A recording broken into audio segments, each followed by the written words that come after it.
Thank you very much. Hello everyone here. I'm grateful to attend DeepSec conference as a speaker. My talk is about security of WebSocket APIs. I'll present several interesting cases of vulnerabilities found in real web applications. And I really hope my talk will give you more insight on how to test the security of WebSocket APIs more efficiently.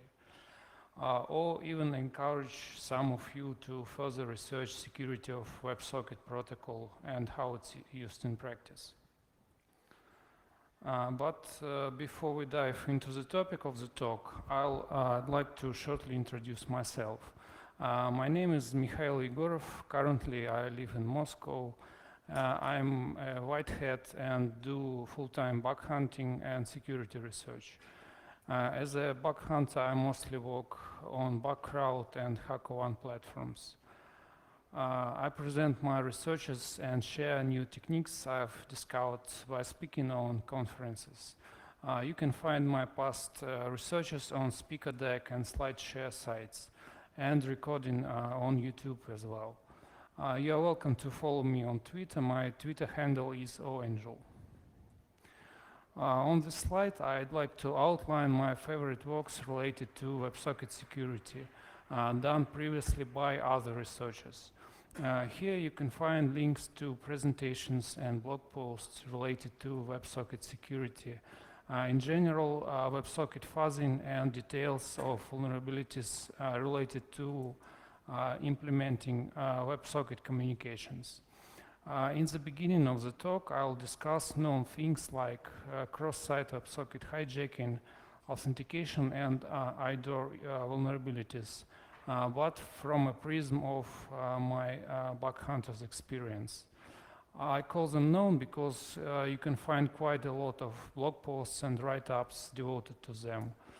In the second part of the talk, I will discuss issues that are new and are related to reverse proxying of WebSocket connections and allow request smuggling. I call them new because they have not been much discussed in the community and very often overlooked. You might be aware that I've prepared 2 online CTF challenges, and these challenges are indeed based on those new issues. To be on the same page about WebSockets, I'll make a brief overview of WebSocket protocol and how it's used. WebSocket is a high-performance bidirectional protocol. Protocol is stateful. It means that firstly connection is established between client and the server, and subsequently data is transferred back and forth between them. In contrary, in HTTP, we establish TCP connection, then establish TLS connection, and finally transfer data, and this is quite ineffective compared to WebSocket. Where we establish TCP or TLS connection only once at the handshake part. And after handshake, both client and the server can initiate data transfer over WebSocket connection. For that very reason, developers tend to implement WebSocket API instead of REST API based on HTTP, where it's possible to achieve. WebSocket protocol is described in RFC 6455. WebSocket protocol supports SEC WebSocket protocol header in order to negotiate one of standardized subprotocols between client and the server. Those subprotocols are using WebSocket as a transport protocol. You can get the full list of registered subprotocols by following the link presented on the slide. For example, our web application messaging protocol allows to do publish, subscribe, and RPC or WebSocket connection. Amusingly, but there is even a SOAP subprotocol based on XML, driven by Microsoft. One more way to add functionality to WebSocket protocol is extensions. The protocol supports SEC WebSocket extensions header for that purpose. Currently, there are only 2 extensions registered. For instance, per message deflate extension adds compression functionality to WebSocket protocol. WebSocket connection could be initiated from a browser. Major browsers currently support the protocol. Same origin policy mechanism is not applicable to WebSocket connection established from a browser. For such cases, origin-based security model is used. Also, protocol doesn't offer any authentication mechanisms. Developers should implement authentication on their own. And one more often forgotten, overlooked thing, client must do masking of data in protocol frames. Masking is necessary for protecting against cache poisoning and smuggling attacks. We will return to these findings later when discussing vulnerabilities and attacks. WebSocket support is huge these days. As I've said, major web browsers support the protocol. Various web servers and proxies understand WebSocket traffic. Major cloud providers on the level of load balancers allow to proxy WebSocket traffic to your services in the cloud. On the level of API gateways, you can build WebSocket APIs. For example, in AWS, API gateway allows to build WebSocket API that calls AWS Lambda, for example, based on data passed over WebSocket connection. Let's look how WebSocket connection bootstrapping works over HTTP protocol of version 1.1. As described in RFC 6455. To initiate WebSocket connection, client sends requests to WebSocket endpoint with the set of special headers. On the slide you see highlighted mandatory headers. This request is called upgrade request because client sends connection header with value upgrade. In upgrade header, value WebSocket is passed. In header sec WebSocket version, client passes protocol version. And most of the times, only version 13 is valid. Header sec WebSocket key contains base 64 encoded random nonce. And origin header is not mandatory. It might be used with web browsers for supporting origin-based security model. Server should respond with status code 101 to establish WebSocket connection. And sec WebSocket key sent by client must be acknowledged by server. It's done by calculating SHA-1 hash of sec WebSocket key from client and some constant, and afterward sending this value base 64 encoded in sec WebSocket accept header. If handshake was successful, data is transferred between client and server in the form of protocol frames using the same TCP or TLS connection that was used during handshake step. Different types of frames exist. Field opcode in the frame defines its type. One more important field in the frame is masking key. Client must generate 32-bit long key and mask data in protocol frames. By XORing data with masking key. Server or intermediary like proxy should verify that client sends masked frames. And this mechanism should protect against cache poisoning and smuggling attacks.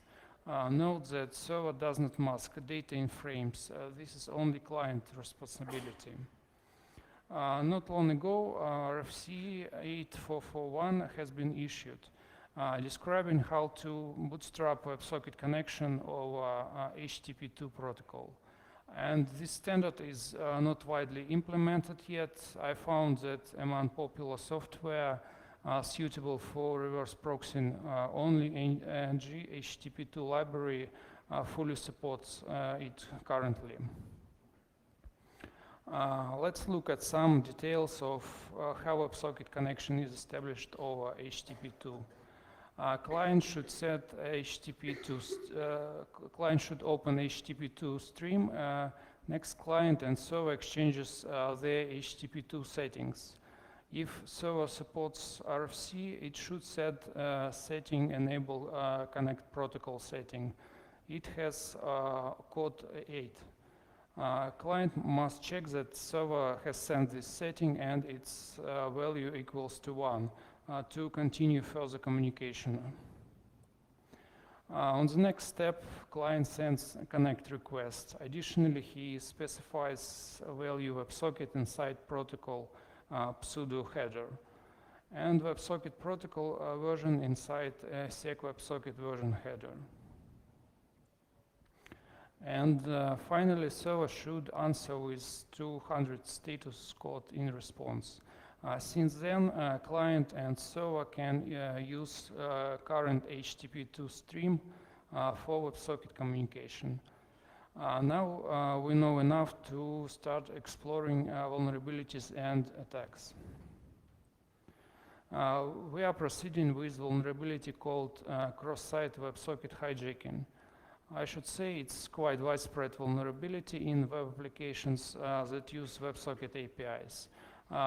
This one is the first thing you should test for. Same origin policy mechanism does not work for WebSocket connections established from a web browser. This means that you can freely read or write to WebSocket connection cross origin and from any site.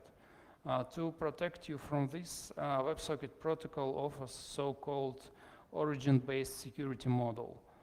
It proceeds as follows. On server side, during a handshake step, origin header in upgrade request is checked against a list of origins allowed to establish WebSocket connection.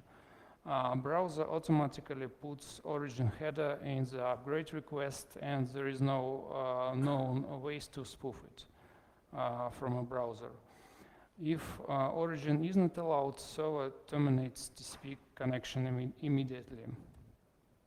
Cross-site WebSocket hijacking attack works when a cookie mechanism is used to authenticate WebSocket upgrade request and header origin isn't checked properly on server side.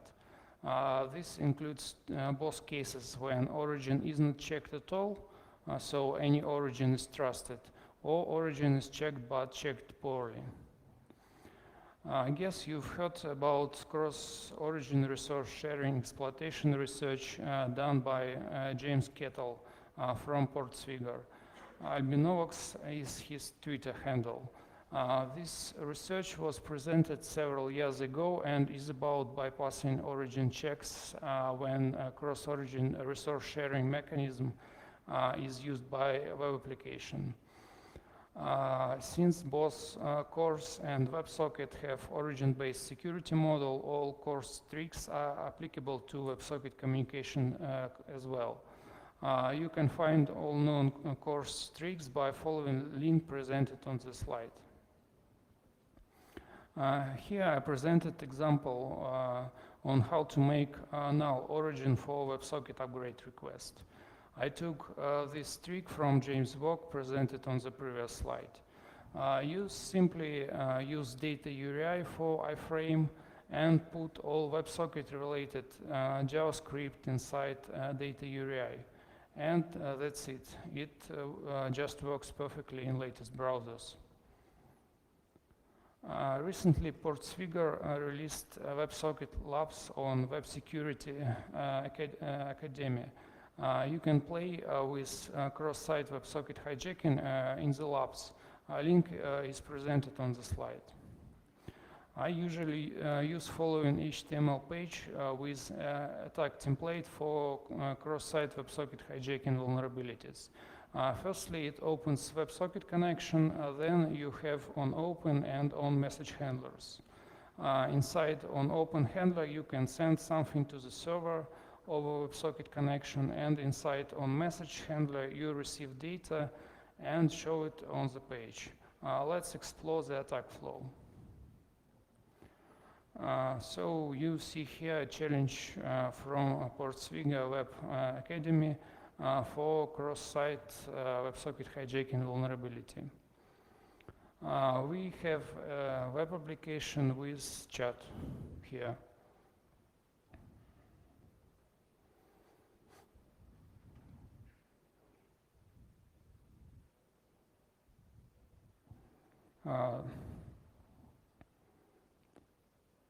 We see that this application is working over WebSocket.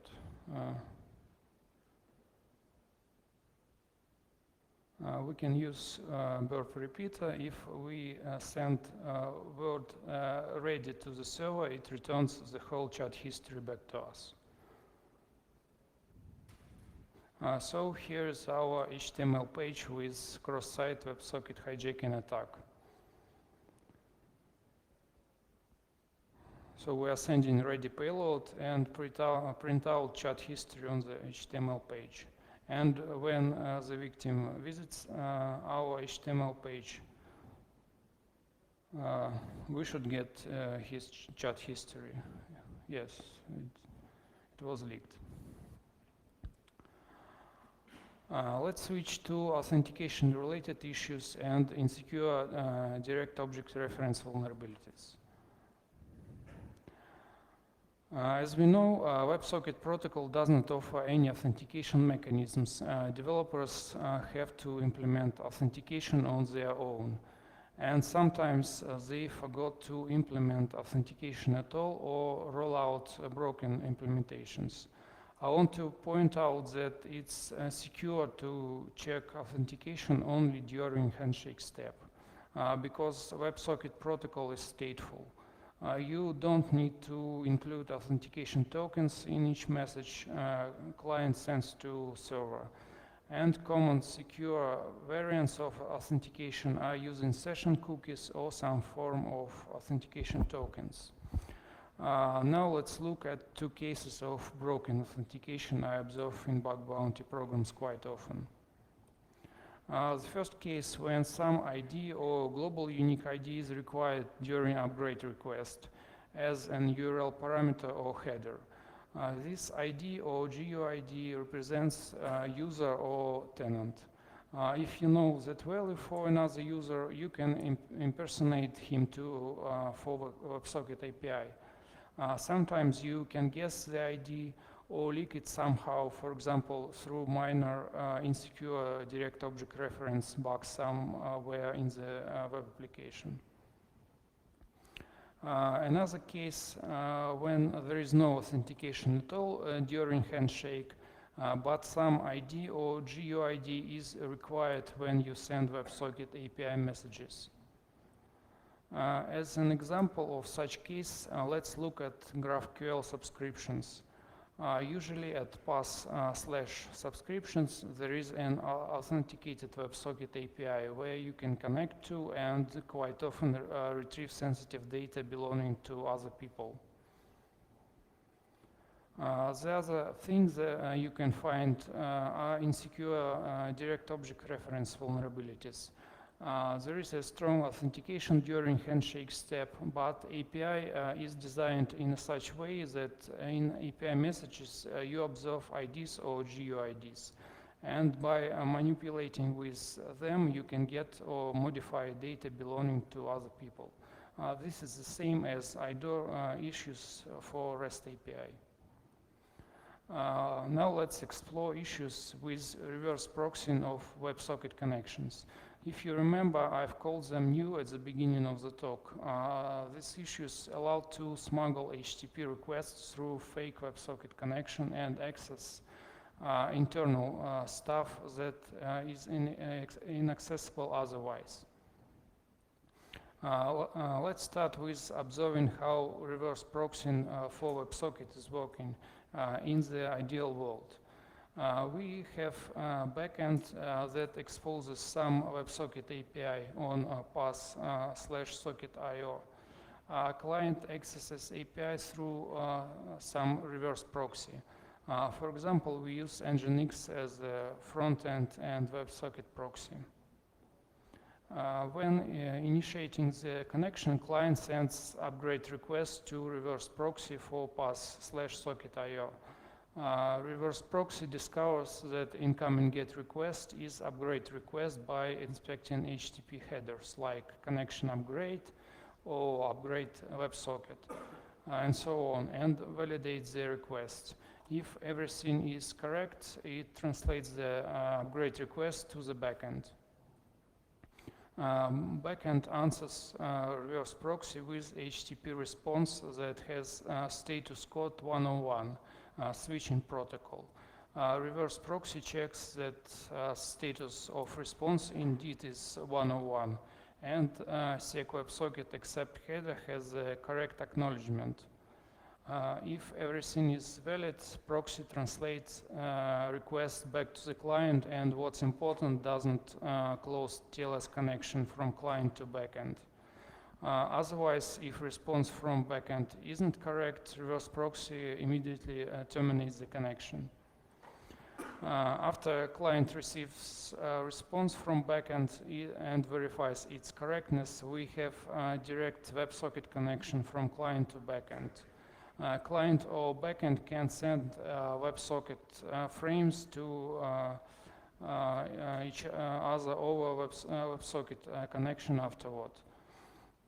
Client masks data in frame, and reverse proxy and backend should verify that frames coming from client are indeed masked. If they are not masked, connection is immediately terminated. That's how it works in the ideal world. But in reality, reverse proxies might behave slightly different from a described scenario. Let's look at some real examples. Assume we have backend with publicly exposed WebSocket API on pass/socket.io, and there is an internal REST API used for administration that's private and isn't exposed outside. Our client that communicates with backend via vulnerable reverse proxy wants to access this private API. On the first step, client sends upgrade request to reverse proxy with a wrong version in sec WebSocket version HTTP header. Currently, only version 13 is supported most of the time. Reverse proxy doesn't check version and passes request to backend thinking it's a good upgrade request. But backend declines upgrade requests because of wrong protocol version and sends HTTP response with status 426 back to the proxy. Proxy doesn't verify status code and other HTTP headers in the response and thinks that backend is ready for WebSocket connection. Reverse proxy translates HTTP response to client with status 426 and keeps TLS connection between client and backend in open state. So there is no real WebSocket connection, only TLS connection. But reverse proxy thinks that WebSocket connection was established. If client now sends HTTP request to pass/internal over the TLS connection, he can access private REST API. Awesome. Here, additionally, reverse proxy also doesn't check that client masks WebSocket frames. So I've created first challenge accessible at URL challenge.oangel.tk and posted it online at the beginning of October. That challenge is based on this idea. The task is to access flag on localhost port 5000, and nobody solved it before I published the solution. Sorry, but currently I can't disclose the name of WebSocket reverse proxy I used for this challenge. On the backend, I used Flask with Flask socket.io module for WebSocket support and Flask RESTful for building REST API. Backend works only on localhost port 5000, and only WebSocket API on path/socket.io is exposed outside. Here is the intended solution for the challenge. We open a TCP connection and send two HTTP requests in a row. The first one contains upgrade WebSocket header and sec WebSocket version header with wrong protocol version. The second GET request retrieves the flag from the backend.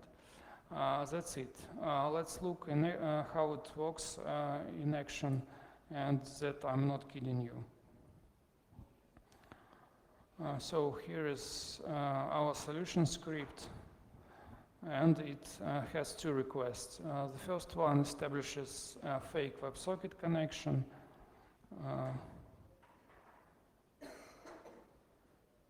And the second request retrieves the flag from internal REST API.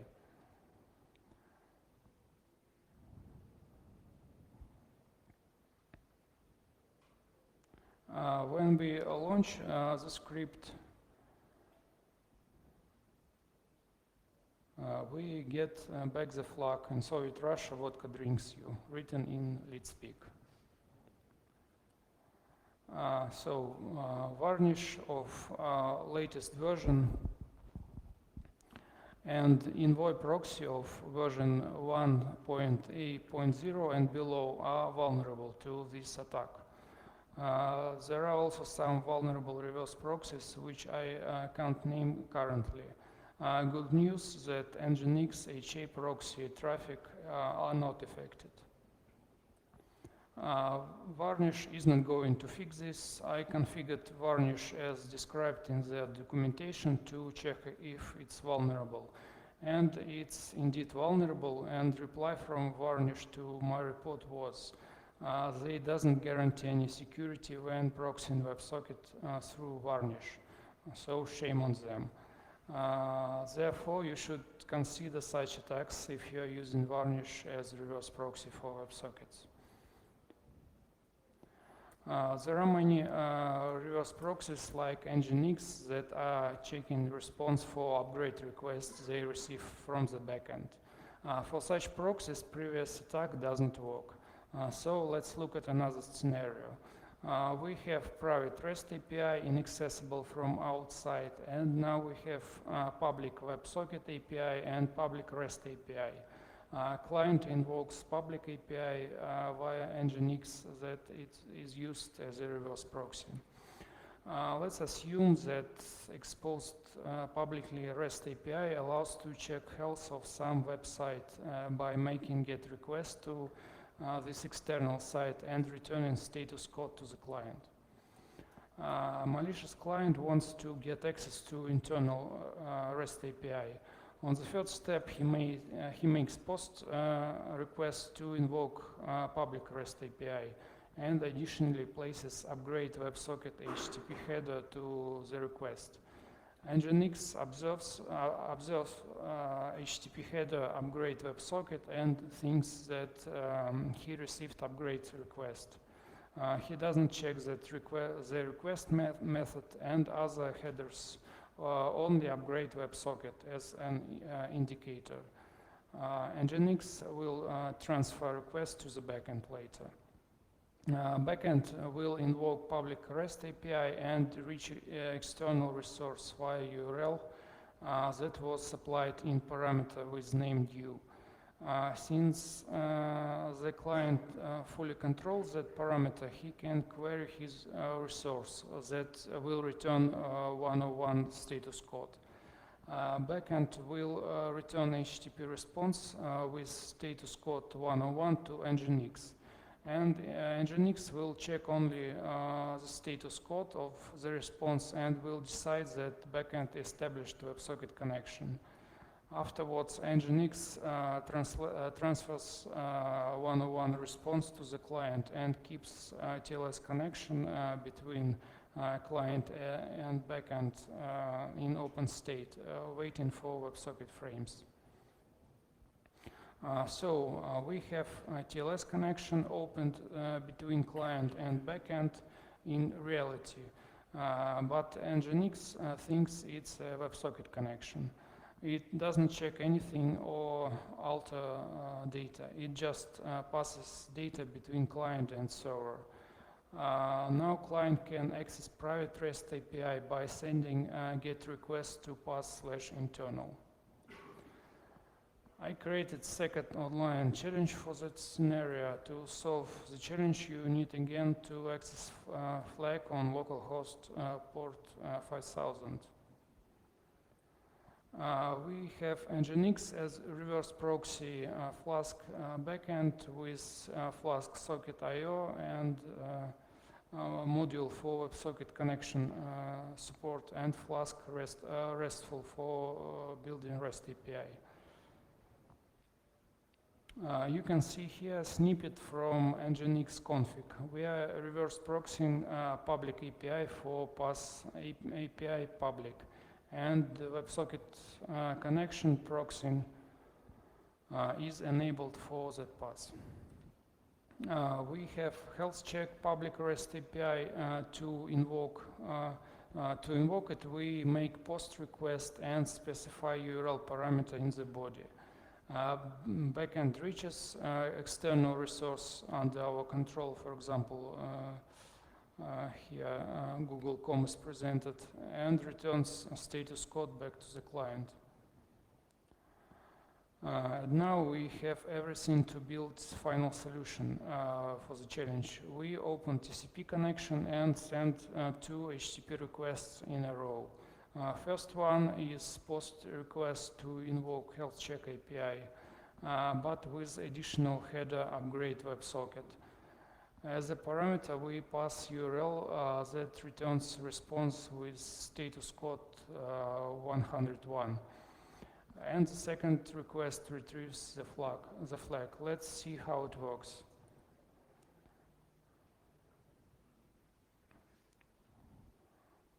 Here is our solution script. Again, it contains 2 requests. The first one establishes a fake WebSocket connection over Nginx. And the second one retrieves the flag from backend.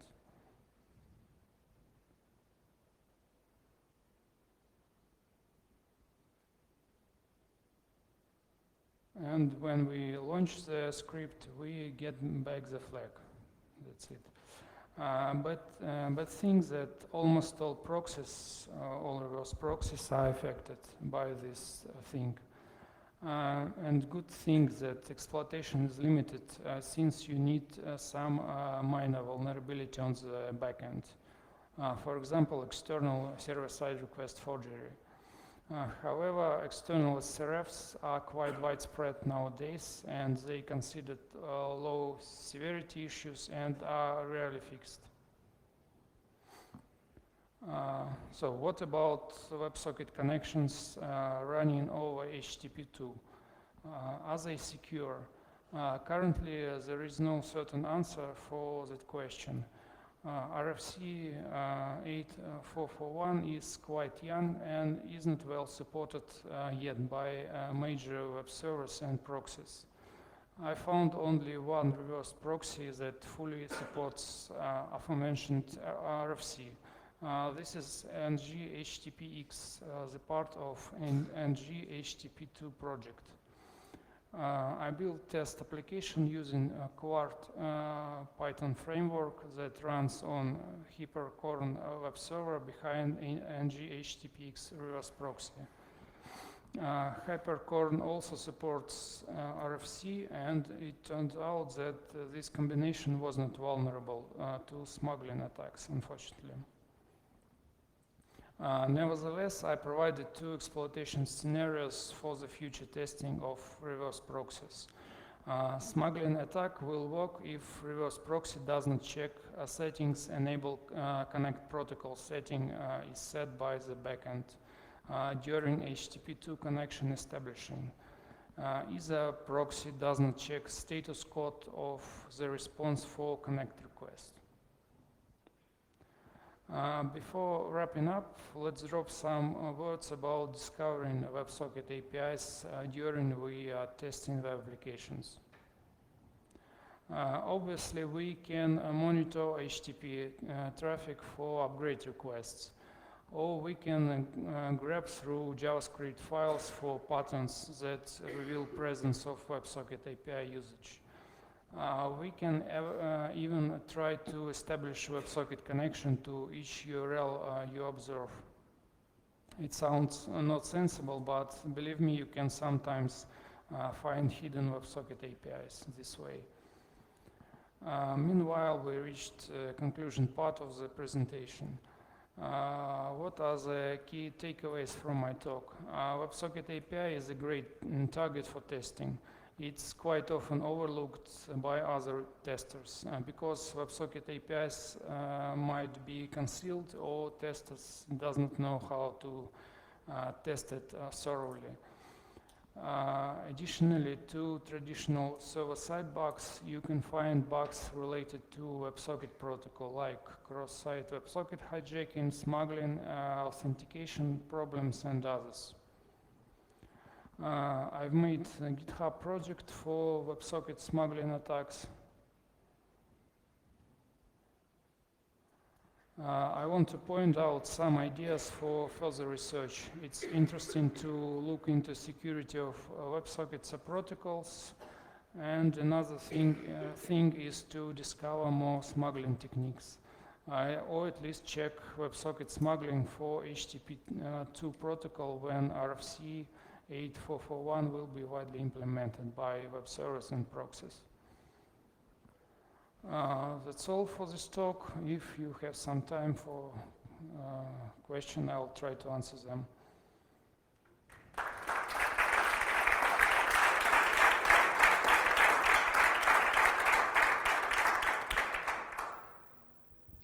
Questions?